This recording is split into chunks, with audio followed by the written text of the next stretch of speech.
नमस्कार, देख रहे हैं न्यूज़ 21 और आप सभी के साथ मैं हूं ऋतिका पाठक। खबरों की इस दौर में अन्य राज्यों की बड़ी खबरों से शुरुआत करते स्पेशल बुलेटिन देख रहे हैं आप, जहां सबसे पहले बात करेंगे उड़ीसा सरकार की दूसरी वर्षगांठ के अवसर पर चल रहे विकसित उड़ीसा कार्यक्रम के तहत स्किल डेवलपमेंट एवं टेक्निकल एजुकेशन विभाग द्वारा कोकसरा ब्लॉक हॉल में आत्मनिर्भर युवा समृद्ध उड़ीसा सम्मेलन का आयोजन किया गया। कार्यक्रम का संचालन ब्लॉक कोऑर्डिनेटर त्रिकोल्या बेशरा की देखरेख में हुआ है। इस अवसर पर आपको बता दें, कोकसरा बीडीओ हिमाचल मांझी, जिला युवा मोर्चा अध्यक्ष अविनाश नंदा, भाजपा नेता धर्मव्रत पंडा, त्रिनाथ शबर, साथ ही साथ एमएसएमई विभाग के अधिकारी जुगल तांडी, लिंकन बाग और चीड़ सिंधु नेगी सहित कई गणमान्य अतिथि उपस्थित रहे। वक्ताओं ने शिक्षित बेरोजगार युवाओं को राज्य सरकार के विभिन्न कौशल विकास योजनाओं की जानकारी दी तथा साथ में निःशुल्क प्रशिक्षण प्राप्त कर रोजगार योग्य बनाने के लिए प्रेरित किया है। अतिथियों ने कहा है कि कौशल विकास के माध्यम से युवाओं को आत्मनिर्भर बनाकर राज्य के आर्थिक विकास को नई गति दी जा सकती है। सम्मेलन में बड़ी संख्या में युवा शामिल हुए। कालाहांडी से सुधीर गोपाल की रिपोर्ट।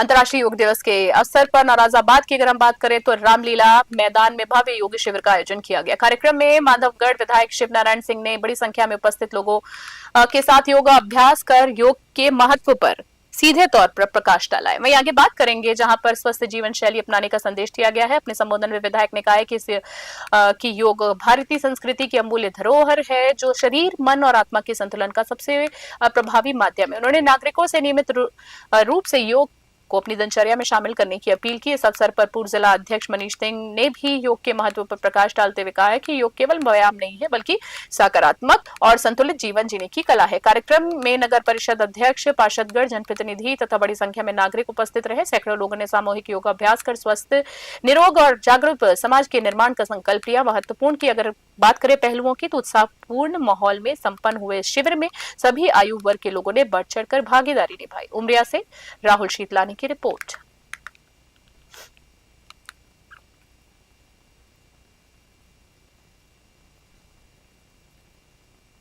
और अगली खबर की बात कर लेते हैं, जहां अंतर्राष्ट्रीय योग दिवस के अवसर पर रविवार सुबह गुना के प्रसिद्ध धार्मिक स्थल हनुमान टेकरी मंदिर परिसर में भव्य सामूहिक योग अभ्यास का आयोजन किया गया। जिला कलेक्टर किशोर कुमार कल्याण के नेतृत्व में आयोजित इस कार्यक्रम में 1000 योग साधकों और नागरिकों ने उत्साहपूर्वक भाग लिया। कार्यक्रम के दौरान कलेक्टर कन्याल के साथ उपस्थित जन समुदाय ने लगभग 15 मिनट तक विभिन्न योगासन और प्राणायाम किए हैं। योगाभ्यास के दौरान पूरा मंदिर परिसर सकारात्मक ऊर्जा और उत्साह से शराबोर दिखाई दिया। कलेक्टर ने नागरिकों को संबोधित करते हुए कहा कि योग शारीरिक और मानसिक स्वास्थ्य को बेहतर बनाने का प्रभावी माध्यम है तथा इसके नियमित अभ्यास से बढ़ती उम्र के प्रभाव को भी काफी हद तक नियंत्रित किया जा सकता है। आस्था के प्रमुख केंद्र हनुमान टेकरी में आयोजित इस कार्यक्रम को लेकर लोगों में विशेष उत्साह देखने को मिला। प्रशासनिक अधिकारियों, बच्चों और युवाओं और महिलाओं और बुजुर्गों सहित समाज के सभी वर्गों ने बढ़ चढ़कर भागीदारी निभाते हुए स्वस्थ जीवन का संकल्प लिया। गुना से विनोद सोनी की रिपोर्ट।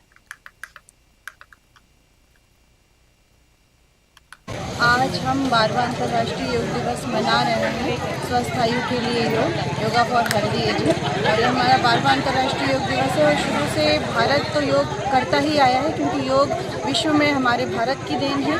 और धन्यवाद कहना चाहेंगे हम माननीय प्रधानमंत्री जी आदरणीय नरेंद्र मोदी जी का, जिन्होंने विश्व में योग को पहचान दिलवाई। और योग मात्र एक दिन करने का नाम नहीं है कि हमने सिर्फ एक दिन योग किया। योग हमको प्रतिदिन करना चाहिए।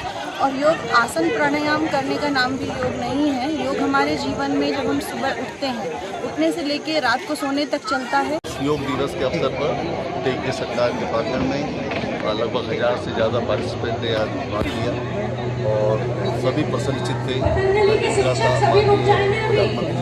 भाषण में हम सब ने सुना और साथ साथ में सभी लोगों ने लगभग 50 मिनट्स का हमारा योग अभ्यास तो सबने किया।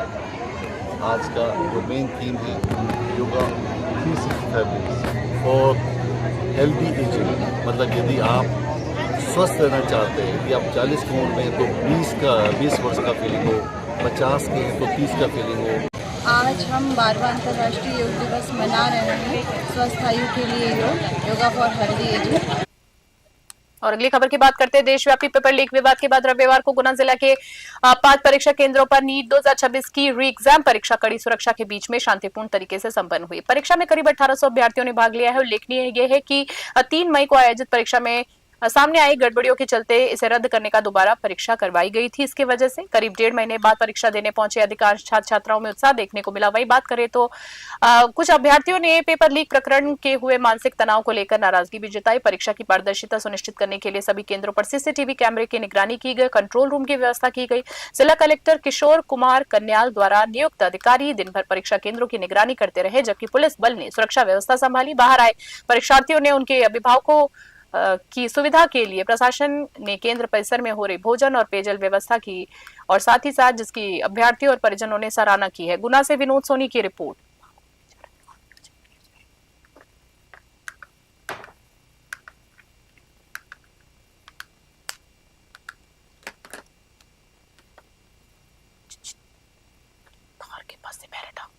की परीक्षा हमारे गुना जिले के 5 सेंटर्स में हो रही है। लगभग 1800 बच्चे इस पे पार्टिसिपेट कर रहे हैं। कुछ बच्चे एब्सेंट भी हैं। हमने भी कई सेंटर्स का दौरा किया है और सिचुएशन पूरी सामान्य है। बच्चे परीक्षा दे रहे हैं और सभी को बहुत बहुत शुभकामनाएं। की परीक्षा हमारे गुना जिले के 5 सेंटर्स में हो रही है। लगभग 1800 बच्चे इस पे पार्टिसिपेट कर रहे हैं। कुछ बच्चे एब्सेंट भी हैं। हमने भी कई सेंटर्स का दौरा किया है और सिचुएशन पूरी सामान्य है। बच्चे परीक्षा दे रहे हैं और सभी को बहुत बहुत शुभकामनाएं। अंतर्राष्ट्रीय योग दिवस के अवसर पर जहां एक तरफ बात करें तो दूसरे देश में योग कार्यक्रम आयोजित किए गए हैं। जहां पूरे देश में भी हमारे आयोजित किए गए हैं दूसरे देशों की तरह, वहीं खंडवा में एक अनोखा नवाचार देखने को मिला है। गणगौर घाट स्थित आपना नदी के तैराकों ने जल योग कर योग दिवस को विशेष रूप दिया। वहीं बात करें लहरों के राजा परिवार के तत्वाधान में आयोजित इस कार्यक्रम में बच्चों, युवाओं और अनुभवी तैराकों ने नदी के बीच विभिन्न योगासन कर लोगों का ध्यान आकर्षित किया। समाज सेवी सुनील जैन ने बताया है कि योग शरीर और मन को स्वस्थ रखने की सबसे बड़ी प्रभावी माध्यम है तथा प्रधानमंत्री नरेंद्र मोदी के प्रयासों से योग को विश्व स्तर पर नई पहचान मिली है। कार्यक्रम के दौरान तैराकों ने जल में मानव श्रृंखला बनाकर देश की एकता, अखंडता का संदेश भी दिया। लहरों के राजा परिवार के प्रमुख संजय शर्मा ने बताया कि बच्चों और युवाओं को जल योग का प्रशिक्षण दिया जा रहा है। नदी की लहरों के बीच संतुलन बनाकर किए गए इस कठिन योगाभ्यास की बात करें तो कार्यक्रम मुख्य आकर्षण बन गया, केंद्र बन गया। आयोजन ने सभी सदस्यों की सराहना की, जागरूकता का संदेश दिया। खंडवा से भारत गौड़ की विशेष रिपोर्ट।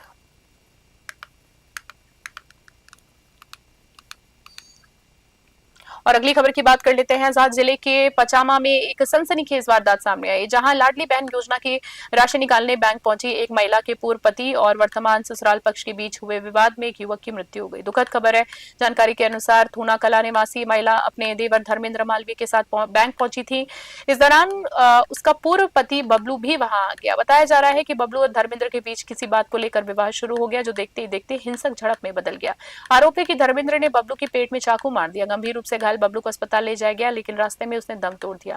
घटना के बाद पुलिस ने मामला दर्ज कर जांच शुरू कर दी। पूछताछ के लिए मृतक की पूर्व पत्नी और उसके वर्तमान पति को थाने में लाया गया है, जहां बड़ी संख्या में ग्रामीणों ने वाहन को घेर लिया और हंगामा कर दिया। स्थिति बिगड़ने पर पुलिस ने लोगों को थाने के बाहर खदेड़ा। फिलहाल मुख्य आरोपी धर्मेंद्र फरार है और उसकी तलाश पुलिस लगातार कर रही है। दबिश दे रही है। सीहोर से रामनिवास यादव की खास रिपोर्ट।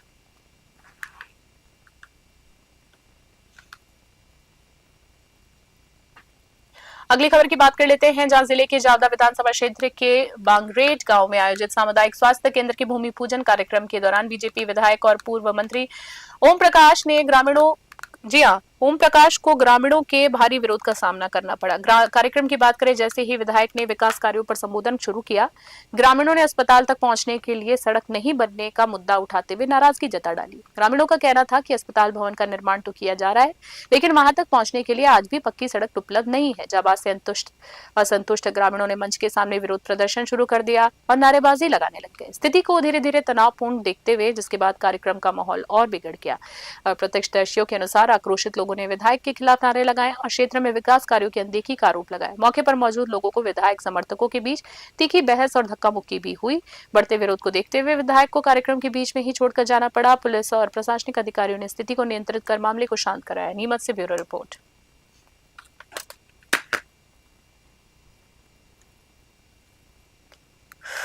और 12वें अंतर्राष्ट्रीय योग दिवस के अवसर पर जोहिला क्षेत्र के जीएम कॉम्प्लेक्स स्थित सामुदायिक भवन में भव्य योग कार्यक्रम का आयोजन किया गया है। बात करें आगे खबरों में तो जहां कार्यक्रम का शुभारंभ जोहिला क्षेत्र के महाप्रबंधक सुरेंद्र सिंह चौहान के मुख्य आतिथ्य में हुआ है। आयोजन में सर्वोदय महिला समिति, जेसीसी कल्याण समिति, सुरक्षा समिति, एसआईएसएफ, केंद्रीय विद्यालय के विद्यार्थियों सहित अधिकारियों और कर्मचारियों ने भाग लिया।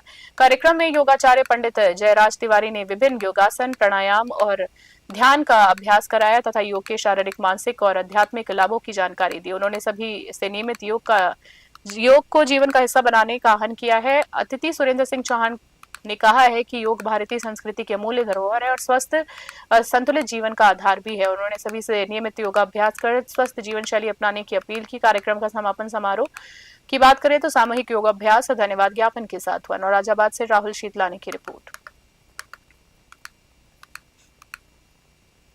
आगामी मुहर्रम पर्व को शांतिपूर्ण और सौहार्दपूर्ण वातावरण में संपन्न कराने के उद्देश्य से पुलिस प्रशासन द्वारा रात्रिकालीन भ्रमण अभियान चलाया जा रहा है। उसी क्रम में पुलिस अधीक्षक अगम जैन ने अतिरिक्त पुलिस अधीक्षक महेंद्र तारडेकर, नगर पुलिस अधीक्षक अभिनव वारंगे तथा पुलिस बल के साथ चौकी रामेश्वर क्षेत्र का भ्रमण किया।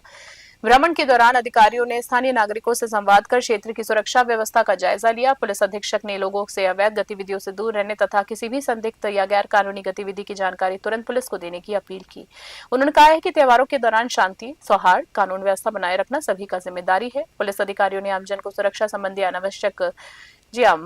आवश्यक दिशा निर्देश भी दिए हैं और भरोसा दिलाया है कि मुहर्रम पर्व को लेकर जिले में पर्याप्त सुरक्षा इंतजाम किए गए हैं। पुलिस प्रशासन लगातार संवेदनशील क्षेत्रों की निगरानी में जुटा है, गश्त कर रहा है। खंडवा से भारत गौड़ की विशेष रिपोर्ट। अगली खबर एक बार फिर से देख लेते हैं। नशे के अवैध कारोबार के खिलाफ चलाए जा रहे विशेष अभियान के तहत गुना पुलिस को बड़ी सफलता मिली है। पुलिस अधीक्षक हितिका वासल के निर्देशन में म्याना थाना पुलिस ने राजस्थान से मध्य प्रदेश लाई जा रही डोडाचूरा की बड़ी खेप पकड़कर अंतर्राज्यीय नशा तस्करी का भांडाफोड़ कर दिया। विश्वसनीय मुखबिर की सूचना पर पुलिस ने उमरी पाचाई रोड पर नाकाबंदी की। इस दौरान पुलिस को देखकर एक संदिग्ध फोर्स ट्रैक्स वाहन चालक जंगल की ओर भागने लगे, जिसे घेरबंदी कर पकड़ा गया है।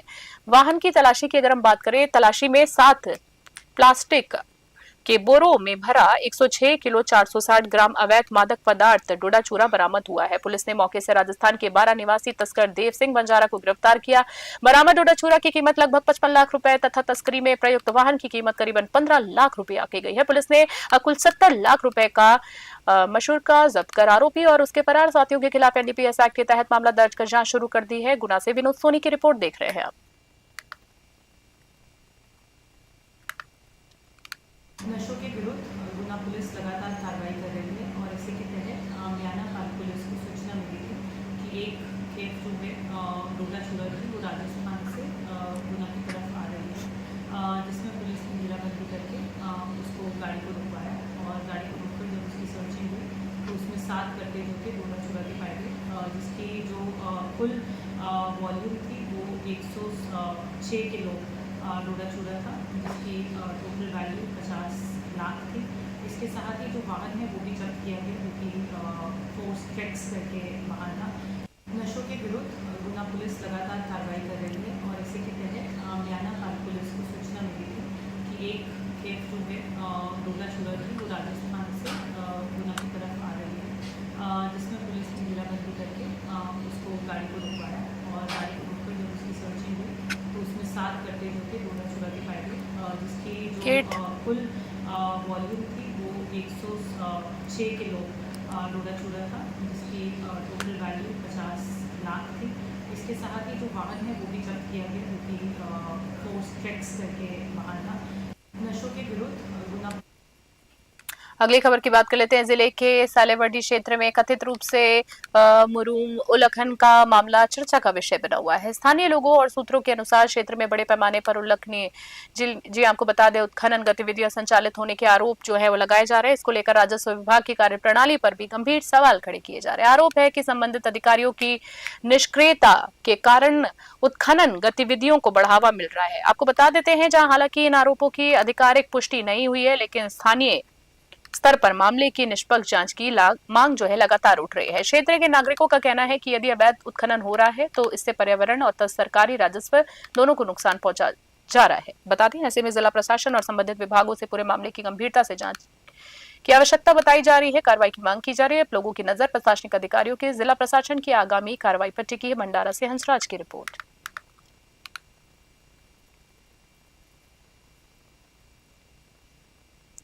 अगली खबर की बात कर लेते हैं, जहां पर जिले के तुमसर क्षेत्र में पुलिस ने अवैध रेत परिवहन के खिलाफ बड़ी कार्रवाई करते हुए रेत से भरे 3 ट्रैक्टर जब्त किए।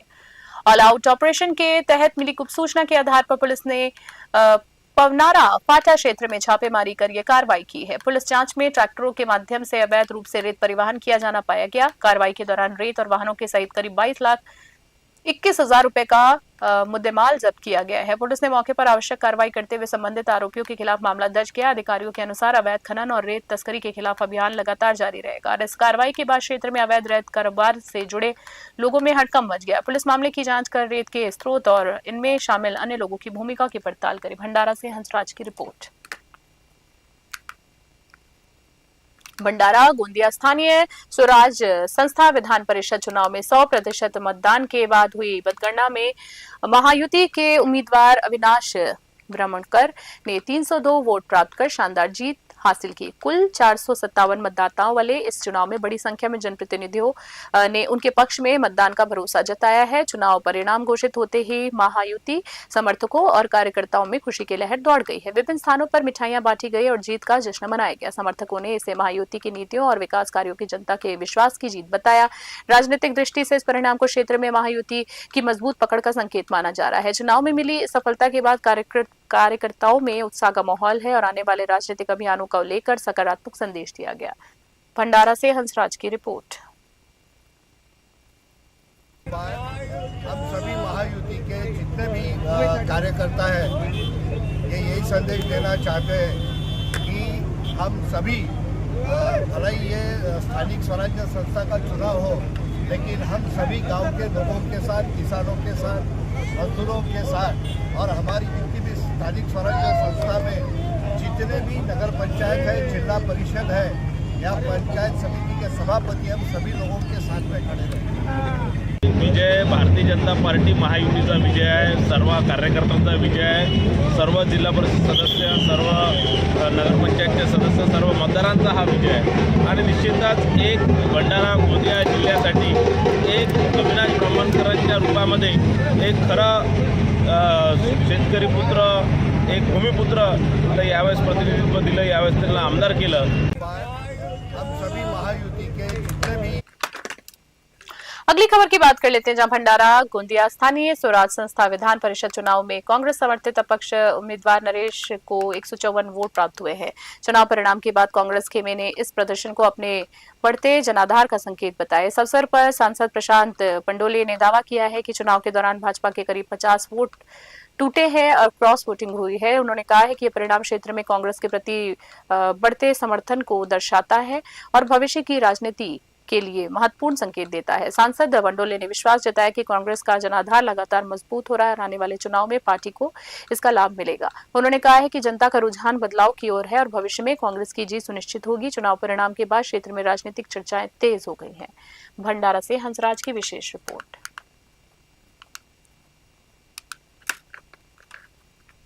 बात आती है गुंडागर्दी के खिलाफ लड़ने की, बात आती है संविधान को बचाने की, बात आती है अपने देश को बचाने की। रिजल्ट से साबित हो गया कि बीजेपी के ही कम से कम 50 वोट टूटे हैं। ये आने वाले समय में कांग्रेस की जीत है। कांग्रेसमय वातावरण ये देश में और ये महाराष्ट्र में बनने जा रहा है और उनका समर्थन है। इससे साबित होता है कि यह पार्टी है दो फड़ी में टूटी हुई पार्टी है। बात आती है गुंडागर्दी के खिलाफ लड़ने की, बात आती है संविधान।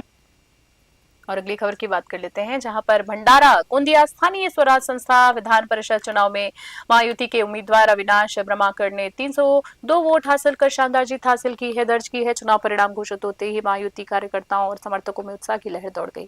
जीत के बाद शहर में भव्य विजय रैली निकाली गई है। त्रिमूर्ति चौक से गांधी चौक तक ढोल ताशों नगाड़ों और जयघोष के बीच कार्यकर्ताओं नाचते गाते जश्न मनाते हुए नजर आए। रैली के दौरान समर्थकों ने एक दूसरे को मिठाइयां खिलाकर खुशी जाहिर की है। विजयी उम्मीदवार का जोरदार स्वागत किया गया। महायुति नेताओं और कार्यकर्ताओं ने इस जीत का विकास और जनविश्वास की जीत बताया। पूरे शहर में उत्साह जैसा माहौल देखने को मिला, जहां समर्थकों ने आतिशबाजी और मिठाइयां वितरण के माध्यम से अपनी खुशी व्यक्त की है। चुनाव परिणाम के बाद महायुति खेमे में उत्साह और ऊर्जा का माहौल बना हुआ। भंडारा से हंसराज की विशेष रिपोर्ट।